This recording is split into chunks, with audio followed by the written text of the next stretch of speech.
আপনার কাছে প্রশ্ন থাকলো, আপনি মিয়া অধ্যাপক লেখেন, আপনি কোন কলেজের অধ্যাপক ছিলেন, কোন কলেজে শিক্ষকতা করেছেন? এই ডুমুরিয়া ফুলতলার মানুষ দেখতে চায়, এই ডুমুরিয়া ফুলতলার মানুষ জানতে চায় আপনি যে ভুয়া অধ্যাপক, এটা ডুমুরিয়া ফুলতলার মানুষ জানে। তারপরে আপনার লজ্জা হয় না?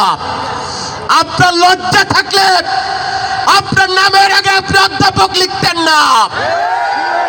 তারেক রহমান সম্পর্কে প্রশ্ন করেন, উনি বলেছেন জামাতের নেতারা নাকি দ্বীন ইসলাম কায়েমের জন্য শহীদ হয়েছেন, ফাঁসিতে ঝুলেছেন। আবার বলে জামাত ইসলামের নেতারা নাকি মিথ্যা কথা বলে না। পরর সাহেব, আমি চ্যালেঞ্জ দিয়ে বলছি, আপনার সঙ্গে আমার এই চুকনগর অথবা ডুমুরিয়া ফুলতলার কোথাও না কোথাও দেখা হবে।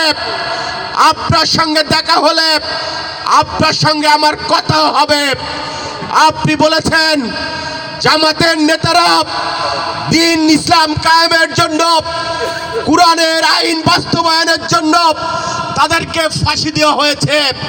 এটা কত বড় ডাহা মিথ্যা কথা, এটা এই চুকনগরের মানুষই জানে।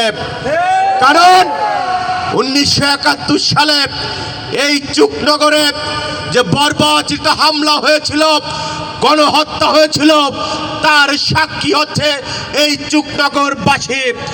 আর এই হত্যাকারী কারা ছিল? তৎকালীন আপনাদের এই জামাত শিবিরের নেতারা, যাদেরকে ফাঁসিতে ঝুলানো হয়েছে। নামাজ শেষ।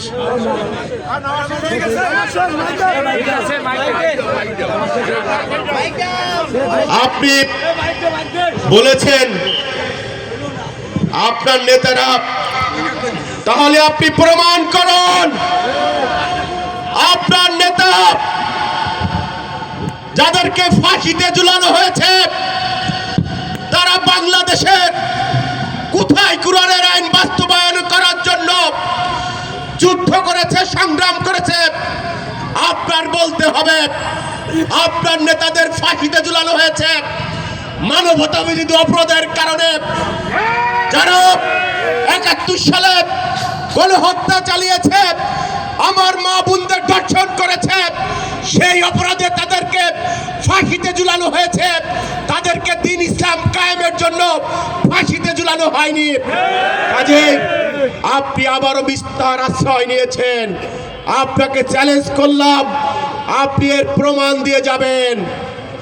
আপনি তারেক রহমান সম্পর্কে বলেছেন, কথা বলেন তারেক রহমান নাকি আগামীতে উনার জান্নাতে যাওয়ার পথ বন্ধ হয়ে যাচ্ছে। জামাত ইসলামী নেতাদেরকে বলেছেন জামাত মানুষের সঙ্গে শিরক করছে, মুনাফিকি করছে। জামাত নাকি জান্নাতের টিকিট বিক্রি করে না। আরে ভুয়া অধ্যাপক, এত বড় জালিয়াতি মিথ্যা কথা কিভাবে বলেন আপনি? আপনি আপনার নেতা সহ বাংলাদেশের 18 কোটি মানুষ জানে আপনারা রাজনীতিকে ধর্মের নামে ব্যবহার করেন। আগামী ভোটকে মা বোনদের কাছে আপনারা জান্নাতের টিকিট বিক্রি করেন। আর আপনি বলেন জামাত কোথায় জান্নাতের টিকিট বিক্রি করে? অনেক প্রশ্ন আছে, বক্তব্য দিতে গেলে অনেক কথায় অনেক সময় পার হয়ে যাবে। আমরা মিছিল করতে চাই। আমি সর্বশেষ এই ভুয়া অধ্যাপক এবং এক সময়কার পাড়া মহল্লায়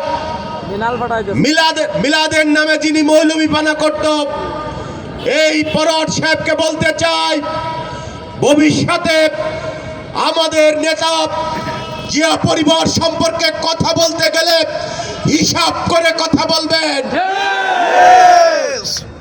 ভবিষ্যতে সম্মান দিয়ে কথা বলবেন।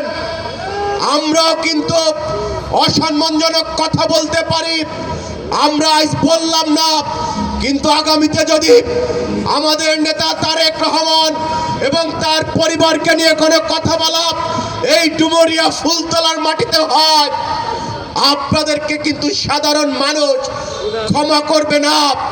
কারণ আপনারা ৭১ সালে যেভাবে বাংলাদেশের স্বাধীনতার বিপক্ষে ছিলেন, বাংলাদেশের পতাকার বিপক্ষে ছিলেন, বাংলাদেশের মানুষের বাক স্বাধীনতার বিপক্ষে ছিলেন, মানুষ কিন্তু আপনাদেরকে কিছুই বলে না।